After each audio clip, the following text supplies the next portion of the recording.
नमस्कार मैत्रिणी, तुमच्या पण घरी कधी असं होतं का, ही कांद्याच्या पातीची भाजी कोणाकोणाला नाही आवडत, पण ह्या पद्धतीने केली तर नक्की तुम्हाला आवडेल.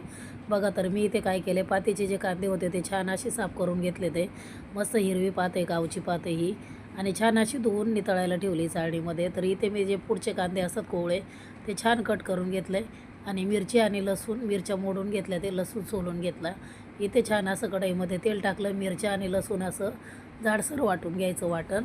आणि त्याच्यामध्ये आपण तेल गरम झालं की ते वाटण टाकून द्यायचं. त्याच्यामध्ये हे पातीचे कांदे होते बारीक बारीक, ते असे मी छान बारीक कट करून घेतले. त्याच्यामध्ये आपल्याला पाव चमचा हळद ॲड करायची आहे, थोडंसं मीठ टाकून घ्यायचं आहे. हळद शक्यतो पालेभाज्याला टाकत नाही, पण मी इथे टाकून घेतली थोडीशी. आणि ही छान सुकट आहे अशी 3-4 पाण्याने धुवून घेतली, त्याला माती असते. खूप छान अशी धुवून घ्यायची, छान परतवायचं आणि त्याच्यामध्ये हा पातीचा कांदा टाकून द्यायचा आणि मस्त अशी परतवायची त्याला.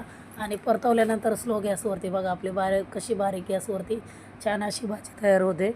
तर इथे मस्त ज्वारीच्या बाजरीच्या भाकरीसोबत तुम्ही सर्विंग करू शकता. आवडली की नाही तुम्हाला रेसिपी आवडली असेल तर नक्की यूट्यूब चॅनलला सबस्क्राईब करा.